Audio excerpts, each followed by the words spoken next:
About me, I like to call myself an edible landscape designer because what I'm doing doesn't necessarily fit into any other molds. It's not only permaculture, it's not only landscape design, it's not only horticulture, it's not only homesteading. It's kind of like a interesting combination of all of those things, and I use my background with architecture and interior design to kind of speak to how everything needs to work together.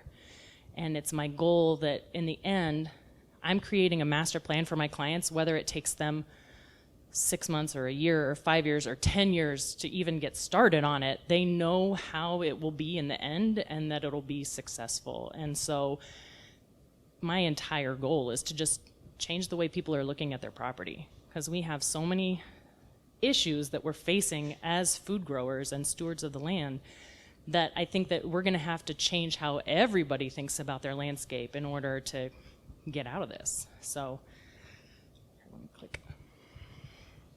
I will talk about the dire things a little bit first, because holy moly. I'm originally from South Texas, and I try not to let the accent come out too strong. But in South Texas, I grew up with you couldn't water your landscaping on certain days, and everything was about the aquifer and paying attention to the water levels. And when I moved to Arizona in 2004 and I saw people's sprinkler systems going off in the middle of the day, it's like, what is happening? What is happening? And it's still happening. I live near Cactus and Tatum in Phoenix, and the PV Mall site today was watering grass with sprinklers in the middle of the day. And I'm just like, who can I call about this? I don't know. But I will figure it out. But this is going to be kind of a grassroots effort here to change the whole landscape, right? Because we are using a lot of water on landscape. And so what is the purpose of that landscape? Are we watering ornamental stuff, or are we using a precious resource to water something that's not really contributing to the native pollinators or the natural habitat or anything like that? Unfortunately, yes. But we're going to try and change that. And then on top of that, then we have food deserts. I took the Permaculture Design course in 2015 and started really researching food insecurity in the state of Arizona, and I was shocked at how many Arizona families weren't sure where their next meal was going to come from. And then throughout the pandemic, we saw all these shortages of compost, and even now, fertilizer shortages and egg shortages because of the outbreak of bird flu. And so we're stressed out enough about where our food is coming from, and now these are just going to increase. And then on top of all of that, farmland is getting developed and turning into residential space at an alarming rate. So let's talk about water first, because we all have an intimate knowledge about how scarce and precious it is when we're in the desert. Like, goodness gracious, so important, and getting used in a non-regenerative way all around us. And so as we're looking at getting more and more shortages from the Colorado River supply, then what can we change about our behavior to help mitigate that? Because it's a scary thing that they're watering golf courses and people aren't eating. Sorry, I'm going to try not to get on my soapbox too much here, but it needs to happen a little bit, right? If we're going to change the world. And so how can we change the water that we're already using, which 70% of the water that we're using is residential outdoors. So can you imagine if people were using that water to water food plants? How many problems that would solve? So almost 1 in 3 Arizona households experienced food insecurity during the pandemic, which was a huge increase. And we already had an existing problem with food insecurity. Sorry. And also food is getting more expensive, as we all know. I walk through the grocery store and I think, I love my trees so much, because I see the prices on some of that produce and I'm like, I'm going to go extra hug my trees right now because they are saving me so much money. And so, bless you. Experienced gardeners, we know how abundant nature can be, whether it's food or seeds. It's amazing, amazing, amazing. So how do we tap into that and then reduce the strain that we're putting on the farmers? It's been proven that small scale growing achieves much more yield than larger monocrop. So for the space, and I'll talk about my own property a little bit, I have half an acre, and the amount of food that I'm able to grow is more than what I can handle. And that's half an acre, but there's a house, there's a driveway, there's a pool, there's a detached garage. So it's really only about a quarter acre of growing space once you get down to it. But the amount that you can grow on that small of a space without having to use large equipment that are using petroleum products to run them and all that, like, it's amazing. So if we could get the experienced gardeners and food growers to help mentor these little pockets of small scale growers, like, then we're talking about a real shift. I promise I'm almost done with the depressing slides. I promise. I'm not trying to bring everybody down after lunch when they're already in their food coma. Okay. Unfortunately, we all saw a lot of empty grocery store shelves over the last couple of years. And Arizona grows a lot more food than other states already. But we're either shipping it out or we're importing other stuff. And so as much as this gets depressing, the general public now has a real wake-up call. They've seen how fragile this system can be, and they are like, wait, what do I do? I can tell you, I've been designing edible landscapes since 2015, and full-time since 2017. And my phone has never rang so much as it did during the pandemic when people were like, wait, I need to learn how to grow my own food. And I was like, yeah, like 20 years ago, 30 years ago, right? What's the saying, the best time to plant a tree? Years ago. So much like that, now all of a sudden we have all of these people that are wanting to get started, but they don't know how. And so we're lucky in that since we grow so much produce already, we already have a lot of experienced farmers and gardeners here. They just need to have that connection to others and do that mentorship program. So a lot of those farmers are also aging. And as much as like we want to fight the aging, it's better than the alternative. And so much knowledge is there with those experienced growers. They can teach you so much about how to grow food here, and you just kind of can't get that on the internet. Okay. So this one was probably the most shocking for me, was actually getting to the numbers of how much farmland we're losing. And I have worked with commercial developers in my design career. We're trying to do a lot more neighborhoods that include community gardens as their amenities, and having edible landscape right in people's yards, and having people be able to get produce baskets as part of their HOA. Because shouldn't an HOA do something like that for you instead of just telling you what color you can't paint your house, right? And so I'm working on that, but that is also a slow thing. And developers have a huge learning curve because they aren't used to working on the timelines that we're used to working with. Like when I told some of the developers they had to order their fruit trees 2 years in advance, they were like, what? And I'm like, no, you're not going to go to the lumber yard and just pick up lumber like you would to build a house. Like, this is a living thing, and Mother Nature's in control.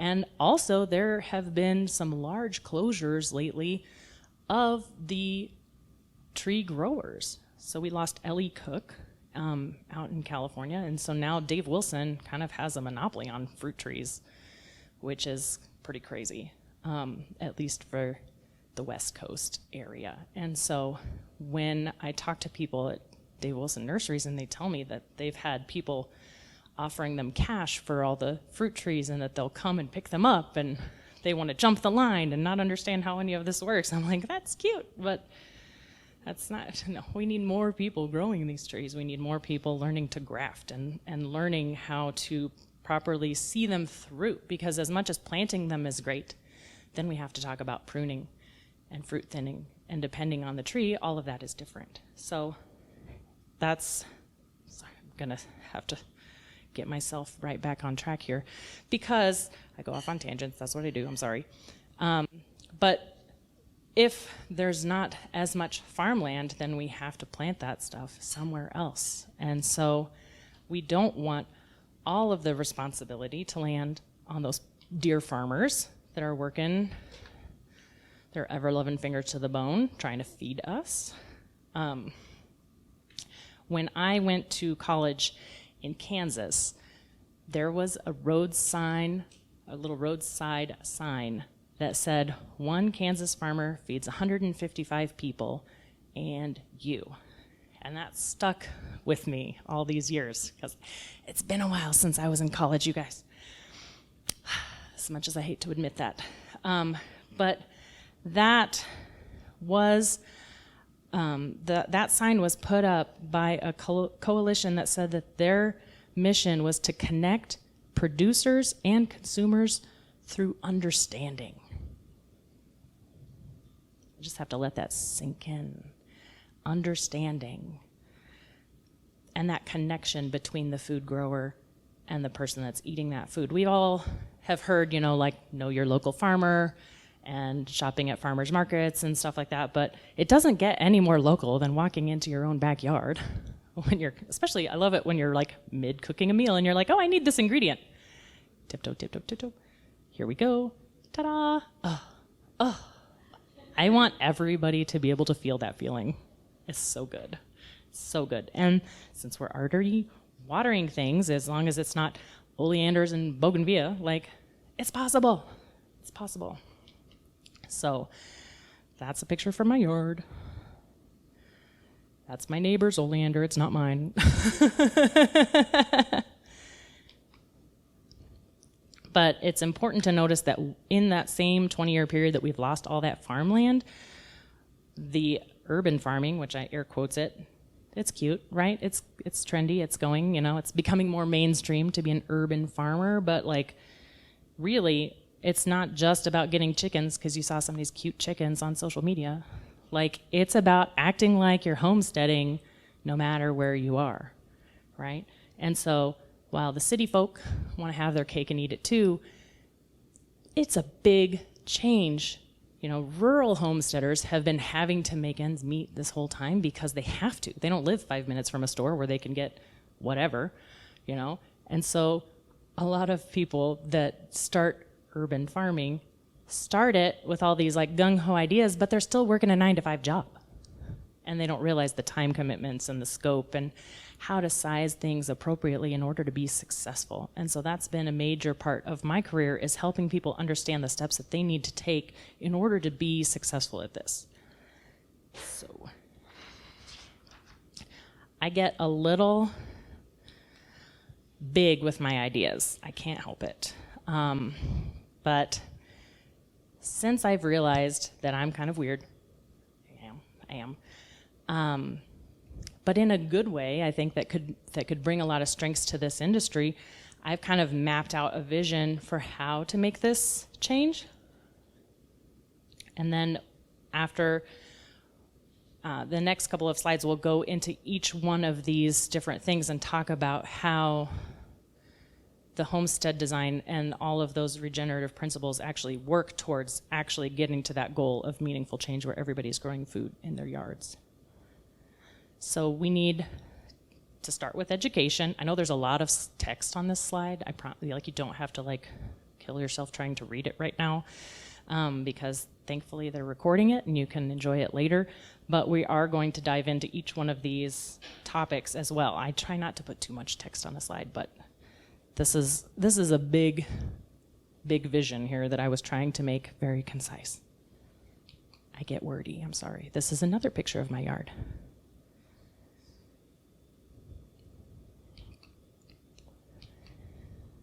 Okay.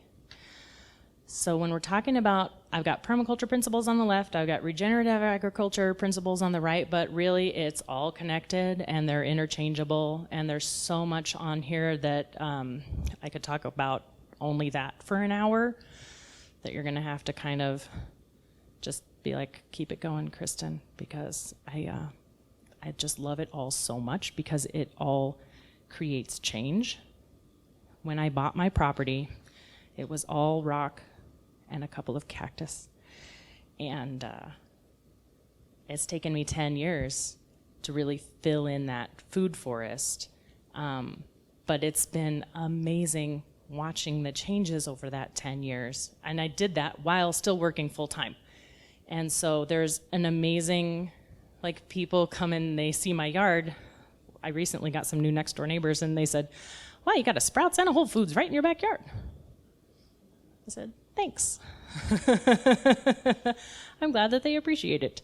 But it doesn't happen overnight. It takes time to build that soil, and it takes time to get the plants, finding native or adapted seeds is crucial because those plants are going to be stronger.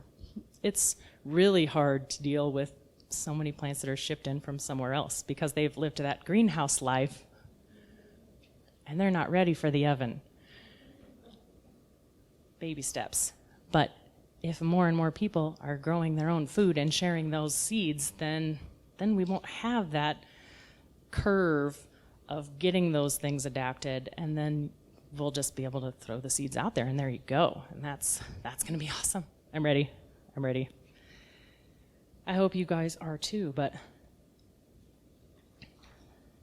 this is also only a fraction of the things that I use when I'm talking to somebody that wants to start growing food, especially on an urban lot, because they have no idea how it can very quickly become a full-time job. So I start all of my clients out with a new client survey. One of the most important things is that I'm teaching them to look at their yard with new eyes. I'm teaching them to look at views, resources that they have, resources that they don't have.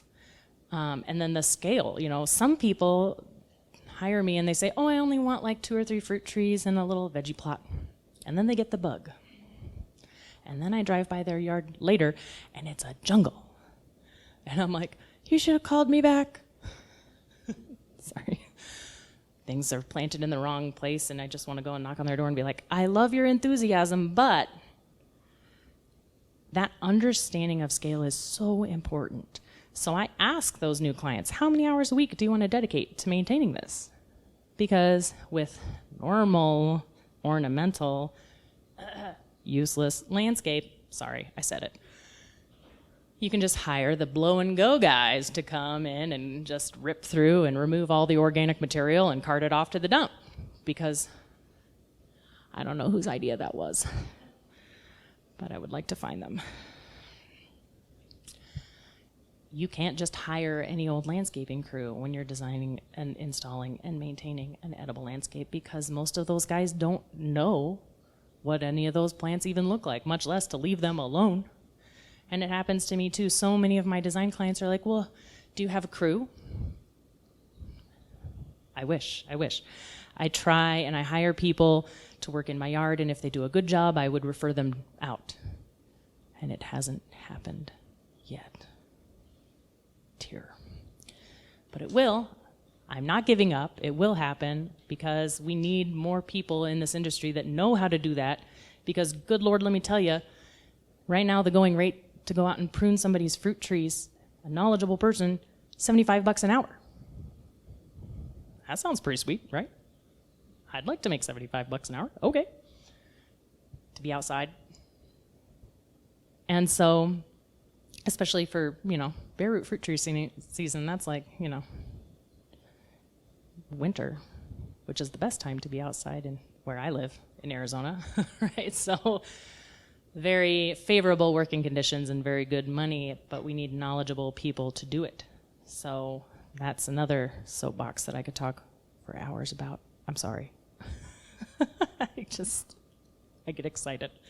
Okay, But scale and scope, most of my questions on my new client survey are getting people to understand their own desires. I ask people to make a whole list of all the things that they want, even the crazy things, like dream big, and then we'll pick from that what fits in your space and go from there. But a lot of that is tailoring what their individual food growing journey is going to look like, because it is different for everybody. Like, I'm allergic to pomegranates, which is unfortunate, but true. And so when people ask me how to grow them, I say, I don't really know, because I'm allergic to them. But I will tell them what varieties do well here and what I've learned from other people. But one of my favorite things about this profession is you also never know everything. Like, I'm always getting to learn, and I'm always getting to meet really interesting people that I'm learning from. So I'm never bored, and I'll never know it all. And so when people try to call me an expert, I'm always like, oh. Because I'm just an eternal student, and I'm lucky to be one. But I've been doing this for a while, so I know a thing or two. So here are a couple of examples of some of the drawings that I've done for folks. You can see that I go back to my pens and markers a lot, especially in the beginning of a project. And then some folks, have a smaller budget and they want to just pay for that part of it, and then they know where things need to go and they run with it. And then some people want the flashy computer drawing, which it's great, but it takes a lot of time for me to create. And so if folks are willing to wait longer for me to create that drawing, I'm happy to do that for them. But I am also using an architecture software because that was a holdover from my architecture career. And it's not something that's very landscape design friendly. I'll just say it. So it's kind of like using a sledgehammer to kill a mosquito. But it's what I know, and so that's what I'm going with it. I would love it if somebody would develop a software that was friendlier to use so that more people could use it and have all of the different symbols for the food growing plants. I'm just gonna put that wish out to the universe. Because I've done it a little bit, but not great. I'm just gonna say that. That's not my strong suit. Most of the time, I just go back to my markers. But since we're talking about these highly specialized polyculture ecosystems where I'm using the built environment to create those microclimates where certain plants are gonna love it, then that's something that it's a combination of the architecture and built environment background, but then also the permaculture design class, and then a little bit of everything else too. So it's kind of like a magical rainbow unicorn. That's what I'm going to call it. Because who doesn't want a magical rainbow unicorn, right? So everybody should have something like this. But these are the master plans that I give to people. There's native areas, there's pollinator gardens, there's your traditional veggie garden areas, there's more like food forests. But they are all different, which is another reason it takes time, because this is a completely custom thing every time. And so I am just one person, and I can only take on about 20 clients a year because I'm also managing my own half-acre property with 120 fruit trees and over 50 roses now. I can't help it, they're so beautiful. They're also great aphid trap crops. Just saying, I don't have any aphids on my artichokes because they're all on the roses. And that's okay with me because I still think the roses are pretty, and I can cut them later and bring them to the house and enjoy them. I'm not worrying about selling them. But they're serving a purpose. They're also bringing me joy, and I grow them organically, so they are edible. But the biggest bonus for me is that they control the aphids. So it's little random tidbits like that I throw out that is part of why it's fun, because there are little things like that about every plant. And when you've got as many plants as I do in my yard, then I think I could talk for hours and hours and hours about everything in my yard and why it's placed there for a reason. I have created some classes that go into that level of depth as a way to kind of reach more people and help more people than the 20 a year that I'm able to do one-on-one designs for. And what I'd really like to do is team up with other people that are educators in this industry that have that knowledge to share and get that in there so that when people want to get into this amazing thing that is growing food in their yard, they have one resource they can go to where they can get all these different experts' information and know that it's tried and true information. Because while the social media gardening groups are great, the amount of misinformation is terrifying. And I've seen so many sad cases where people have killed their plants or wiped out entire gardens because they listened to the wrong person on the internet, which is so sad to me. And so not only do we need to have this virtual education, but we need to have hands-on learning too. So I like to call it design and do. Because while we need more people that are doing this level of design work, we also need those people that are going to go out and prune the trees and make it into their business to go and prune the trees, or people that are going to teach canning or dehydrating, or I could just go on and on and on. And so while I can talk all day about the design principles and why we're laying out things the way we're laying them out, and while my yard is very much a demonstration garden in and of itself, like I've said, I've only one person, and I don't even, every other edible landscape designer that I am aware of, whether they're permaculture based or not, is overwhelmed and overextended. And so we need more people in this industry deeply, because there's a momentum here with people wanting to grow food, and I don't want us to lose that momentum. You know, especially when it comes to our chances for adapting the plants and adapting the seeds and getting them more acclimated to our climate. So that ties into the network solution. And that goes multiple ways. That goes industry professional to industry professional, right?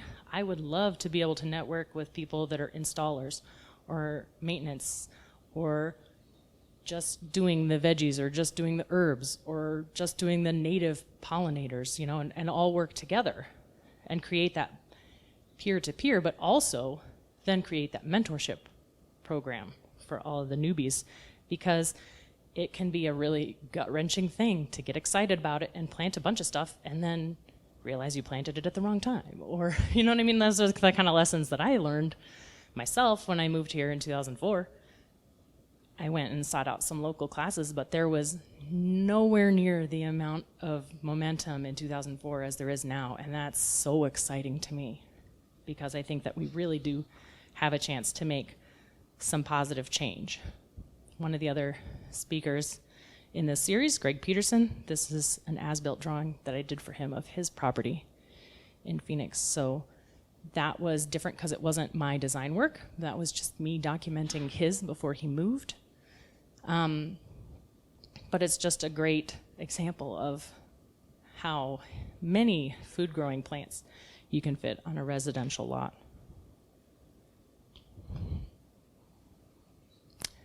There's another picture from my yard.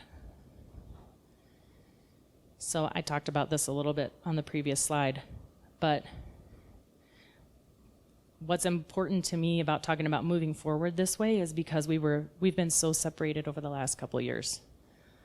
Everybody being locked down, and a lot of folks have decided to just take their stuff online and not do in-person stuff again, but we're so tactile, and this is such an intimate connection that we have with the earth that I think that it cannot just be all on the internet. Please no. So I was just talking to Norm before this about what we're going to work towards as far as some really exciting hands-on learning opportunities, and I'm really excited to even be considered to be a part of that.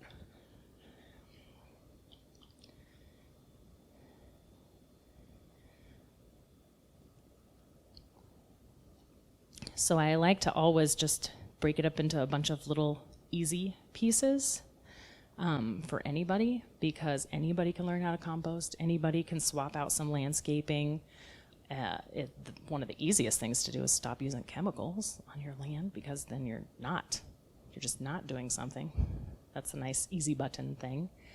Of course, I want everybody to plant fruit trees and gardens or raise small livestock. There's a really cool thing happening in that all of us that are raising small livestock are feeling very proud of ourselves because of our little manure makers. When we're talking about fertilizer shortages, everybody's like, oh no, the fertilizer shortage. And I was like, whoo, I have no shortage of manure at my property. But it's a good thing, you know, I put it to use, and that's part of why all of my plants look so healthy. And then of course, mulch. I'm a big fan of the wood chip mulch. It decreases evaporation, it cools the root zones of the plants, it saves us on water usage, and you can just watch the plants be less stressed, especially through the summer if something is well mulched. I've gotten probably over 20 truckloads of wood chip mulch delivered to my half acre in the 10 years that I've been there, and I need more because it breaks down into the most gorgeous soil. And just for Earth Day, my son had a little nature walk homework thing. I have a 3-year-old, and we did the whole nature walk in our backyard.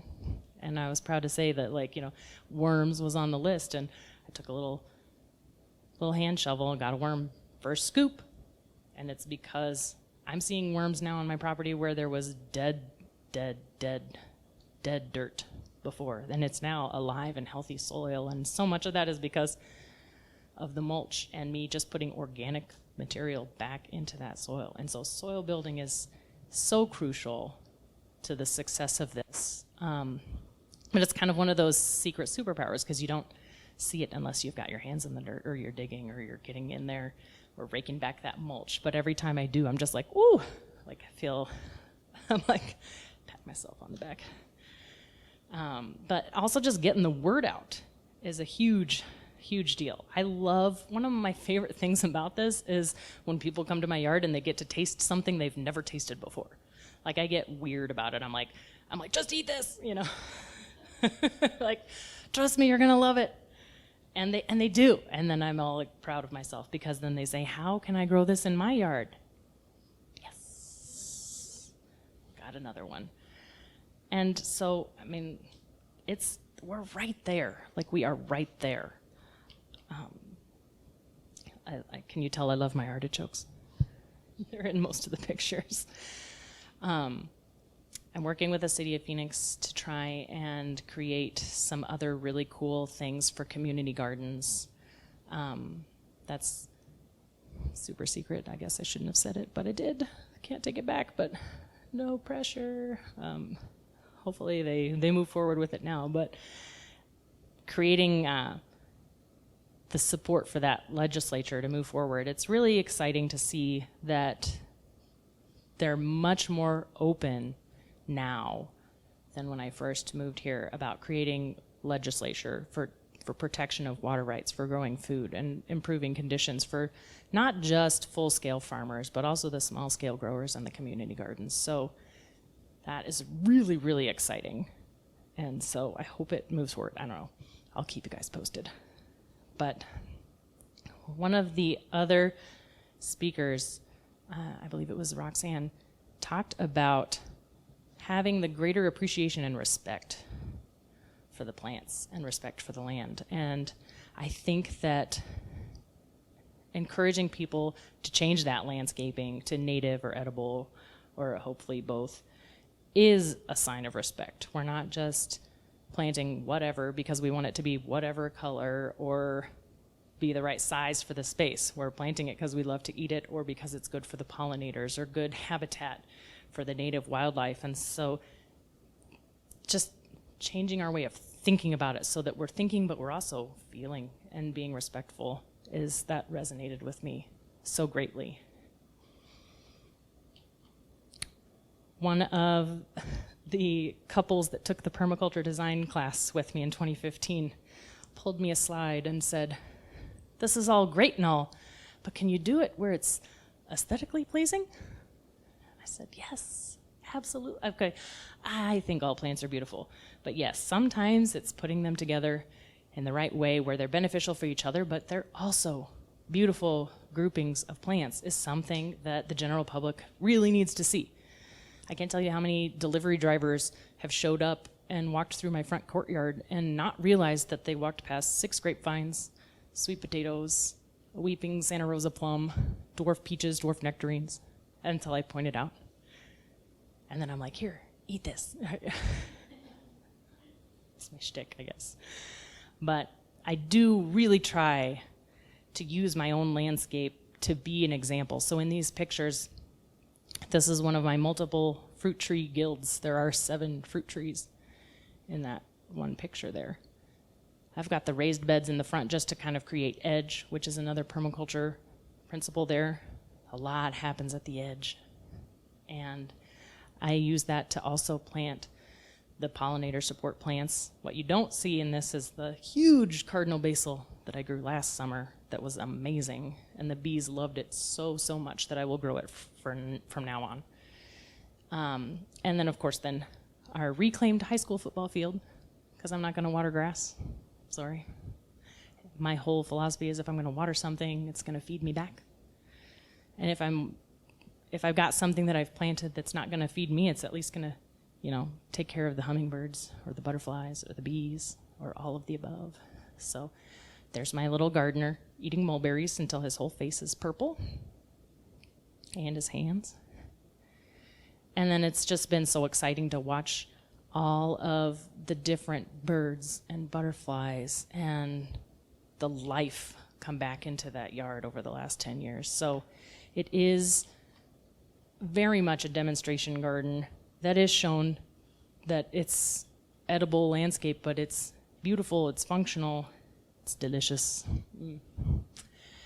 And I will be giving a tour on May 13th and 14th if you're going to be in Phoenix then and want to come see my yard. I can provide the address and the sign-up spot for that. But purple artichokes, the middle photo is a spicy nectaplum, 2 Buddhisand citrons. There's lavender in the bottom of that, and then the big tree to the left is a flavor grenade pluot and a bay leaf. And then I've got some scented geraniums, some tulips in there, and some Dusty Miller, which I'm hoping will be a great rabbit deterrent because the wildlife also loves eating all my food that I grow. So I plant extra so I can share.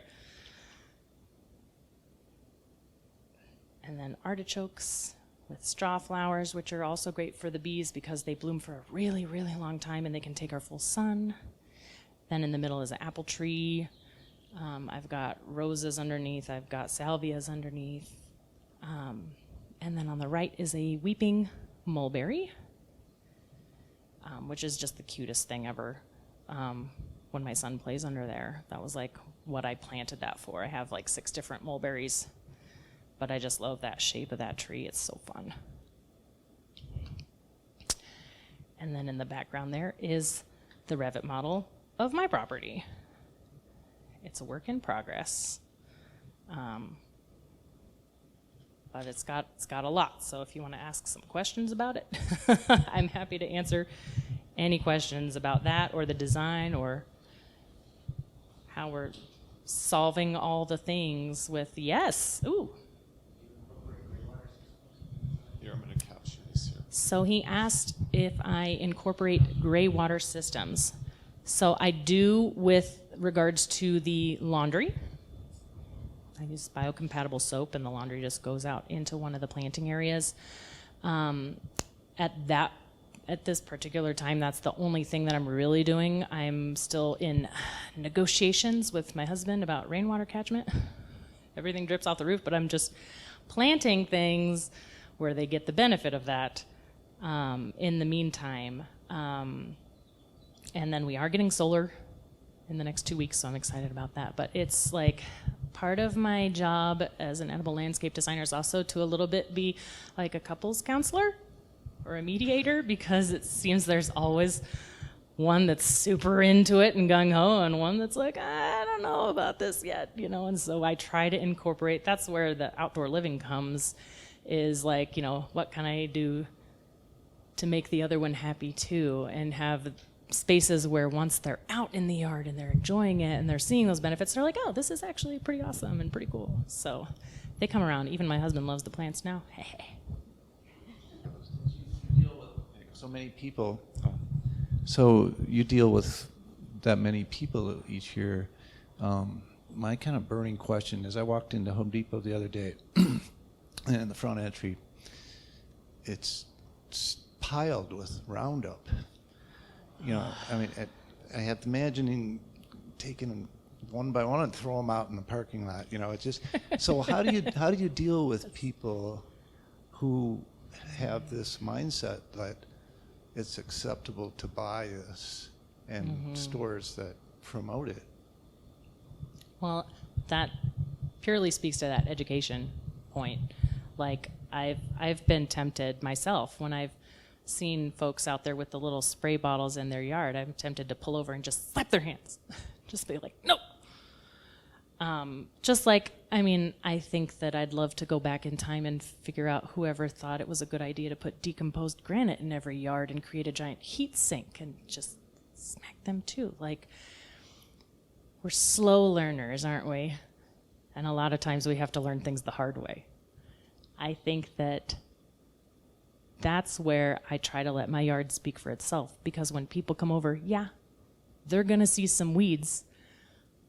But there's also been studies that have shown that a lot of times the weeds are more nutritious for you than what you're buying in the grocery store anyway. And so once people see that it is completely possible to have a very beautiful and functional landscape without the use of pesticides or toxins or any of the other things that are creating multiple levels of health problems that we aren't even aware of yet, the education is kind of the only way, and I try to lead by example, but I'm also an introvert, and so I struggle. I'm not actually slapping hands out there. I'm just trying to be like, look, there's a better way.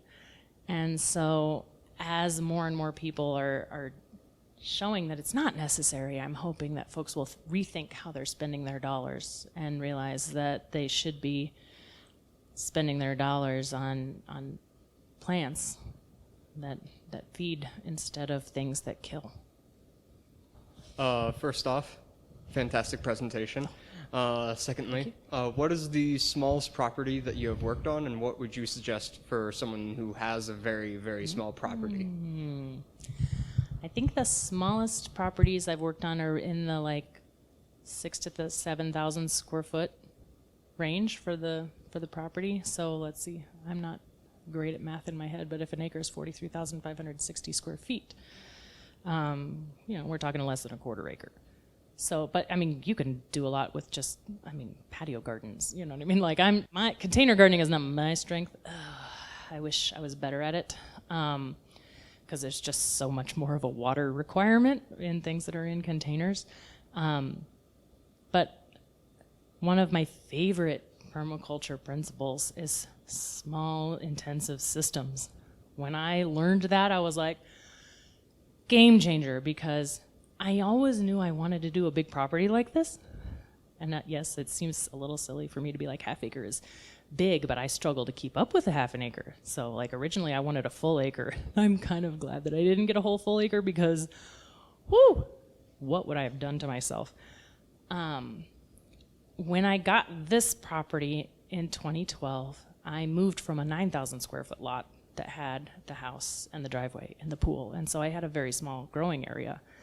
I still had a ton of fruit trees and a lot of veggies growing in that small yard. So I got so excited when I got to this bigger property, I started planting stuff everywhere, not trusting what I knew because I was so excited, and I killed a lot of plants. I'm just going to say it. So small intensive systems is the whole key to success with this, because if you just start a little at a time and get that little space, whether it's one garden bed or one little planting area, get that healthy and going and successful, it's just going to motivate you for the next one and the next one. And then you'll know what works and what doesn't, what you have time for and what you don't. Like you can see in that one picture, I had 7 fruit trees in that one space. And I have, that's here. So that's a very small portion of my yard. But there's 7 fruit trees, there's 7 raised beds, there's artichokes in there, there's sugar cane in there, there's all kinds of roses and bed plants and perennial herbs in just that one little space. Like, I could talk forever just about the one little space, and that's, one of many on my property. So just because you have a small space, I usually say that small spaces are better because they force you to really think about what you're putting into that space. They teach you to be great about pruning. And it doesn't take a lot of plants to make it feel really full. It takes a lot of plants to make my half acre look lush and full and to get those microclimates that I need to grow certain things. And so in a lot of ways, there's many, many benefits to small space. So I hope you don't discount a small space. You can do amazing things with a small space. Hello, Francisca. Hi. Thank you so much for your wonderful presentations. I am Musa Sule. I'm an urban forest expert from Niger Republic. I'm a Fulbright visiting scholar at School of Forestry, Northern Arizona. Okay? Yes. Flagstaff. I have really enjoyed your presentations. I have some questions. Okay. The first one, did you experience any tree mortality? Tree mortality? If yes, what are the drivers? And how did you overcome this? Always. But I try to, it's always a learning experience, right? Okay, yeah. One of the most freeing things, when I moved here in 2004 and immediately sought out a gardening class, that professor said, you're going to kill a lot of plants, And I was like, wait, what? It's okay? It's okay to kill plants? It went against everything. We want to nurture and be successful with every single thing, but we learn so much more from that mortality of that plant than we did if we were just wildly successful with our first try, And so I think that it's important to think about what you learn from it and how to be more successful. When I'm trying to grow a new plant that I haven't grown before, I like to start with either small, right, and plant them in 5 or 6 different places in the yard to see what makes them happy. There's a saying, right plant, right place, right? And so a lot of times I'm growing things that are not native. And so I'm asking them to try their hardest in a very harsh climate, right? And so I put them in several different places so that I can learn where they're happy and where they're not. And so there is failure with that, but there's also learning. And so that's why it takes time, right?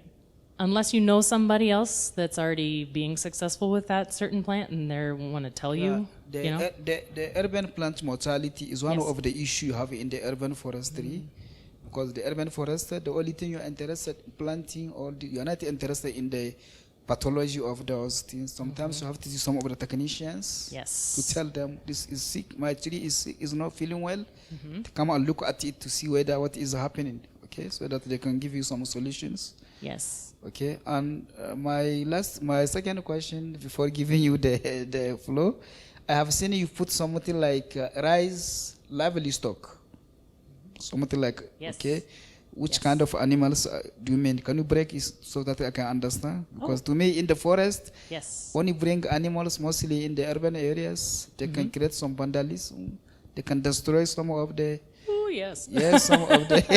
You have seen for David. Just here, a forest for David. Yeah. There are some chickens. They're just trying to pick some of the leaves to destroy, okay, this thing. Yes, they are hungry. And the last chickens. one is just a contributions. I really appreciated this thing. But in the context of the global warming, climate change, try and put the role of what you are doing in terms of urban resilience, like in terms of food production Yes. and the carbon sequestrations. Like in a small area where you put those trees, you have seven species, 7 trees. Try and find out maybe the carbon stock for this one. You can convince some of the guys who are singing climate mitigations in the urban areas. Yeah.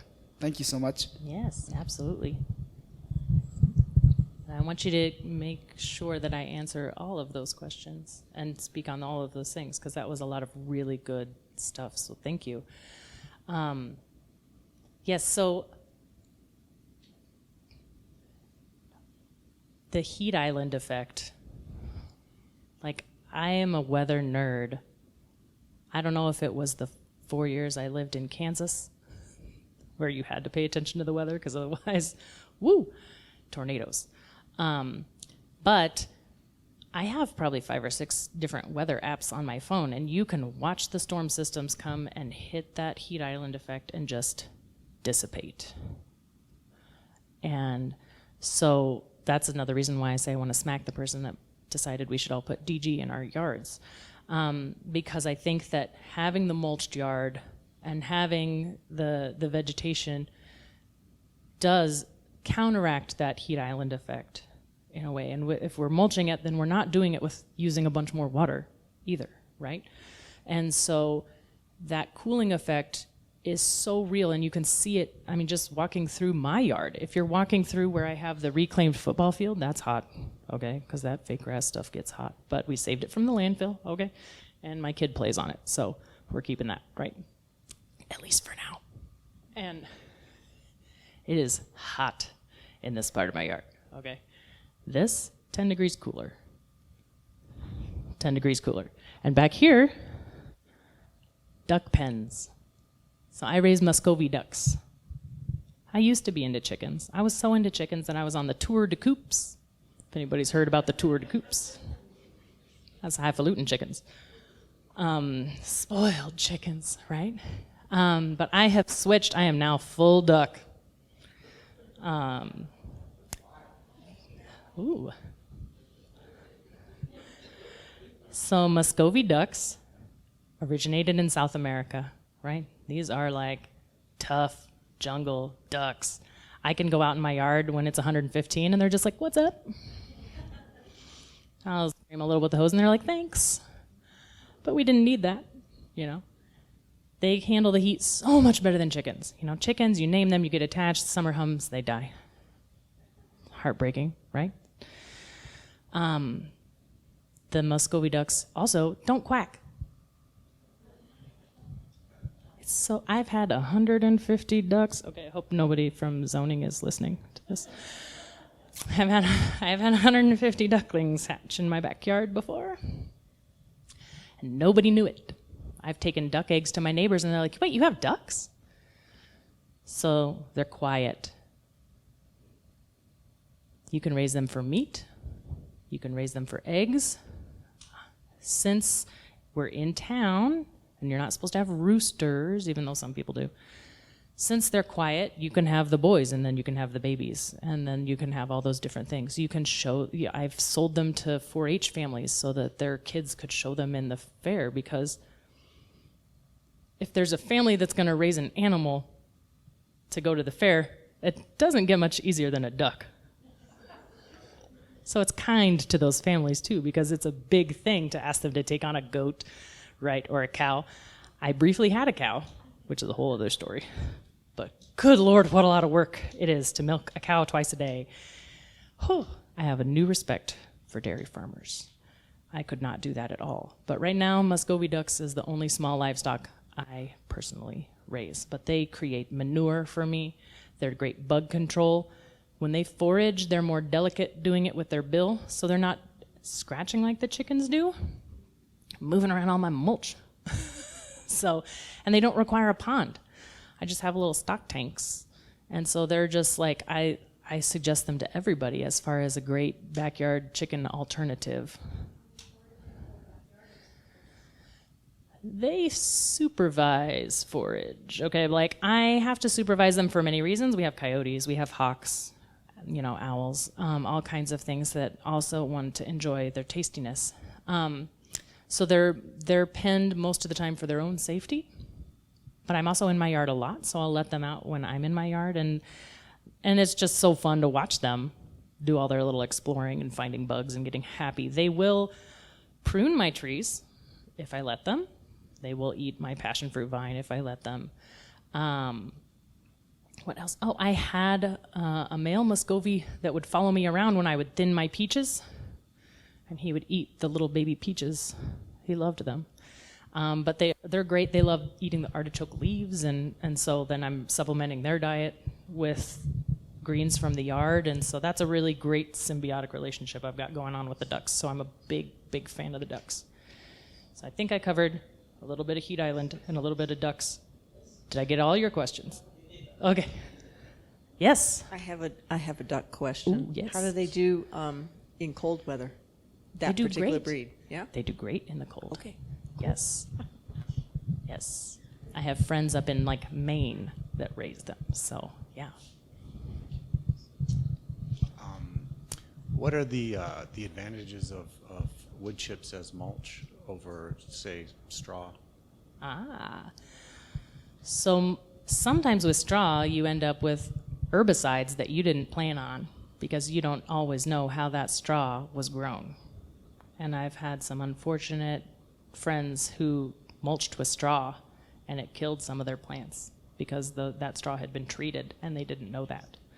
So there's less of a risk of that happening at the wood chips because most of the time what's happening is the arborists and the landscaping companies are going straight from the job and they don't want to dump that at the dump, and so it pretty much just got freshly chipped and it comes to your yard because you are saving them money by letting them dump it at your yard. They're not having to pay to take that to the dump. It doesn't belong in the dump anyway.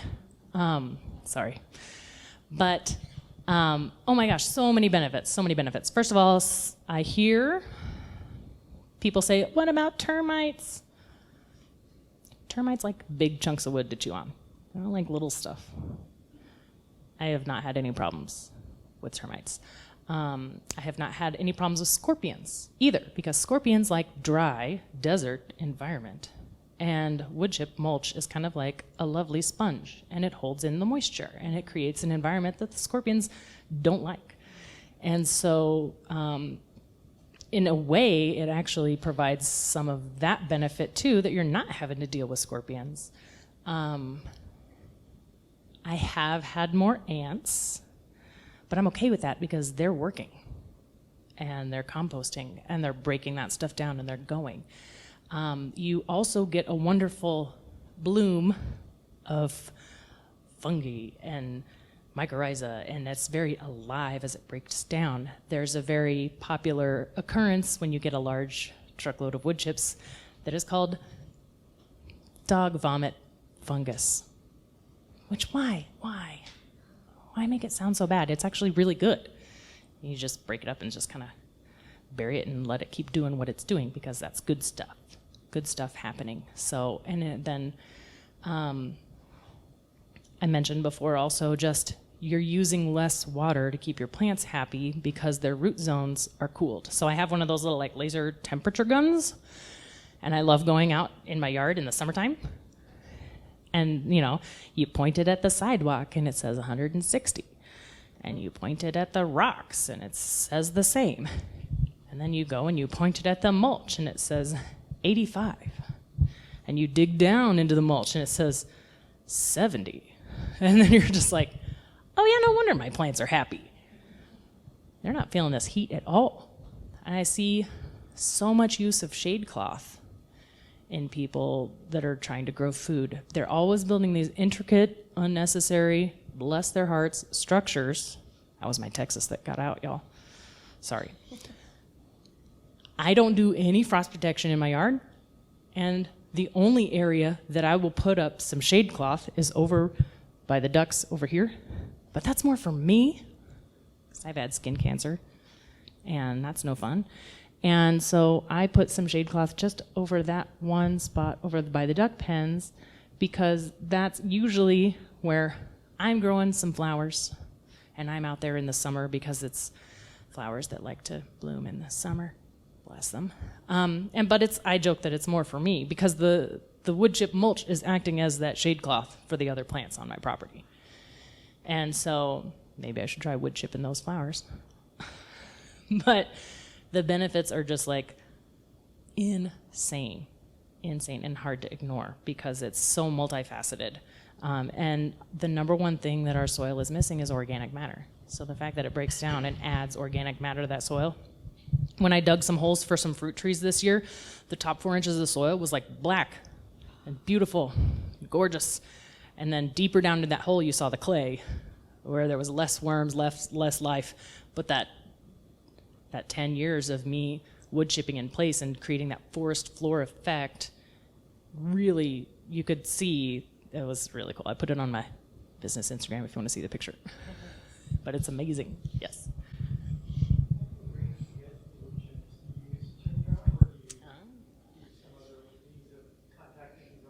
Yes, that's a good question. He asked, how do I source the wood chips? So I am a big fan of just calling the arborists and the tree trimming companies directly because sometimes they get a little snobby about not wanting to drive too far with their full loads of wood chips. And so I try to call the people that I see in my neighborhood already and say, hey, I live in this neighborhood, and if you ever have a job in this neighborhood where you need to get rid of a load of wood chips, I have an RV gate, and I will open it up, and you can just dump it. Like, I'll make it as easy as possible for you. Pretty pleased with a cherry on top. And they are normally thrilled. So I actually have not had to use chip drop. I've actually thought about it because I need more wood chips. And so I've heard great things, and so I might use it. But I've just had a ton of success reaching out to them. Just call the number on the side of their truck and be like, hey, you ever want to get it used? I have actually pulled over and asked a crew that was actively taking out trees because I saw that they were thornless trees. And I was like, ooh, that truckload is going to be thornless wood chips. And they were actually a little snobby at me about it, but I was like, I had no shame. Anything else? Yeah? Oh, good question. I have built my entire irrigation system myself. That goes back to that earlier when I said that I would, if I had a crew, right, if I hired somebody and they would do a good job, then I would refer them to my design clients. And part of it is just, I feel like as plant people, we're inherently a little bit cheap and great DIYers. But the quotes that you'll get sometimes for irrigation systems is intense. So I wanted to be in flood irrigation. I did not get the flood irrigation. I am on drip. And for the first 8 years on that property, we ran it all off of only 3 zones, which was a lot. But I really expanded that over the last 2 years and built a lot more zones for those understory plants. So a lot of me building my food forest journey started out with fruit trees first. So it was just wood chips and fruit trees, which still does make a guild because of the many things that those wood chips do. But for a lot of times it was just the fruit trees and the woody mulch everywhere. And then I had veggies and herbs tucked here and there, but I was having to do a lot of hand watering, which is no fun in the summer. So I was meeting with a friend of mine who's a 4th generation citrus grower, and I was at his nursery, and he says, why don't you use this system that I use? It covers acres and acres of what I do when I'm growing my citrus trees. And I went,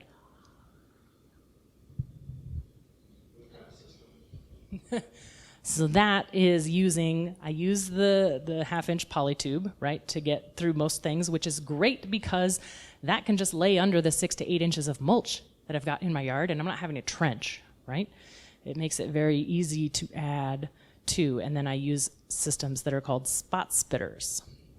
So it uses 1/8-inch tubing to a single piece of plastic, unfortunately plastic, I know, but there's no moving parts. So less to break, which I love. And they have different emitter spray patterns and gallons per hour and whatnot, and they're all color-coded. And since it just is something that pops into the end of the 8-inch tubing, super easy to change out. And so I'm like a huge fan, and I tell everybody about it. So I should I should get them to like let me be an ambassador for them or something, because it has transformed my forest garden game at my property. Greg Peterson had not seen my yard since before COVID, and he came about 6 weeks ago, and he walked in and he was just like, this place has really come into its own. And I thought, oh, what a compliment. But it was possible because of those spot spitter systems, and I've been able to add, I now have 18 water zones on my property. And so my property, I have done it to myself. It is almost a full-time job. And I'm aware of that, and I know, and I love it, and it's my counselor, and it's my therapy, and my gym, and all of those other things, and so I'm okay with that. That's not for everybody, but it's for me, and I love it, and I can't get enough of it. So I have had ambitions of building like a how to build your own irrigation class, and add it to the old wish list. I'm trying to figure Yes. that one out. Well, right now with our project, so I don't know, maybe it's a hard question, but that's what I'm getting. No, it's complex, but it's good. The trees you want to soak like long time, nice deep soak, so that water is getting down to the root zone of those trees, so that you're getting strong and healthy trees. So that zone does run for a long time, and it's very slow. But since it's doing that and it's getting down to that root zone, it's not causing a problem for the surface plants. And then since the surface plants are on the spot spitters, that's more of a fine spray that doesn't interfere, if that makes sense. So my trees are on a more traditional PVC line with the shrub bubblers. I like the ones that you have to use a screwdriver to adjust, because the twist top ones like to do their own thing, and then you don't see that your tree's not getting adequate water until the tree's already stressed. So I like the ones you have to adjust with a screwdriver. So the trees are all on that system, and then all of the understory are on the spot spitters. Okay, great. Thanks.